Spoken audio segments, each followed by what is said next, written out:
Doctor Yunus যে কত বড় মাপের খেলোয়াড় বুঝিয়ে দিলেন ডক্টর ইউনুস। পররাষ্ট্র মন্ত্রণালয়ের উপদেষ্টা তৌহিদ হোসেনের সাথে সৌজন্য সাক্ষাৎ করেন ভারতের পররাষ্ট্র সচিব Vikram Misri. In the extremely important bilateral relationship between India and Bangladesh. পররাষ্ট্র সচিব রাষ্ট্রদূত বিক্রম মিশ্রি বাংলাদেশে ভারতের পতাকা ফরেন শেষের জন্য একদিন আজ সকালে বাংলাদেশ এসেছেন। ডক্টর ইউনুস যে কত বড় মাপের খেলোয়াড় বুঝিয়ে দিলেন ডক্টর ইউনুস। বুঝতে পারলো না দাদারা। ঢাকায় কেন আসছেন ভারতের পররাষ্ট্র সচিব বিক্রম মিশ্রি? বাংলাদেশের সঙ্গে গঠনমূলক ও ইতিবাচকভাবে সম্পর্ক এগিয়ে নিতে চায় ভারত। এজন্যই দুই দেশের জনগণের স্বার্থে বাংলাদেশের অন্তর্বর্তী সরকারের সঙ্গে ঘনিষ্ঠভাবে কাজ করতে আগ্রহী ভারত। সোমবার ৯ ডিসেম্বর বিকালে পররাষ্ট্র উপদেষ্টা মোহাম্মদ তৌহিদ হোসেনের সঙ্গে সৌজন্য সাক্ষাতের পর তিনি এই মন্তব্য করেন।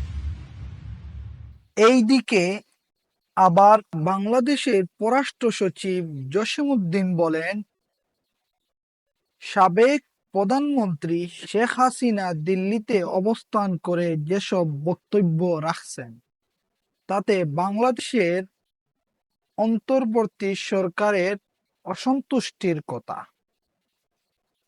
এছাড়াও বাংলাদেশ নিয়ে ভারতীয় গণমাধ্যমের মিথ্যা প্রচারণা বন্ধের আহ্বান জানানো হয়েছে বিক্রম মিশ্রিকে।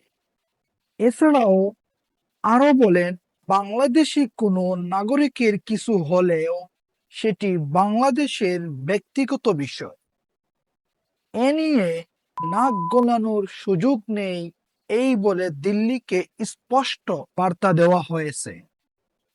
আরো বলেন, সংখ্যালঘু বিষয় আমরা বলেছি, তাদের কোনো মাথা ব্যথা থাকলে তারা আমাদের দেশে এসে সরজমিনে পরিস্থিতি পর্যবেক্ষণ করতে পারেন।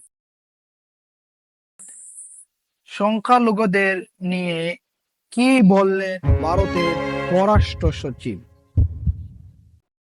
সংখ্যালঘুদের নিরাপত্তা ও কল্যাণের স্বার্থে সম্পর্কিত তাদের উদ্বেগগুলো ও সাংস্কৃতিক, ধর্মীয়, কূটনৈতিক সম্পত্তির উপর হামলার কিছু দুঃখজনক ঘটনার কথা বলেন। বিক্রম মিশ্রি আরো বলেন, তাদের মধ্যে অত্যন্ত খোলামেলা আলোচনা হয়েছে।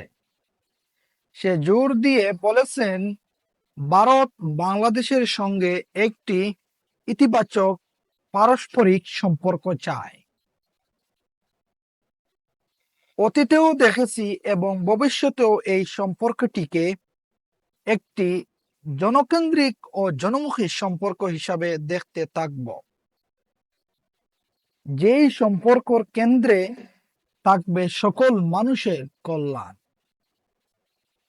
তিনি আরো বলেন, বাংলাদেশের অন্তর্বর্তী সরকারের সঙ্গে ঘনিষ্ঠভাবে কাজ করার জন্য ভারতের আগ্রহের কথা।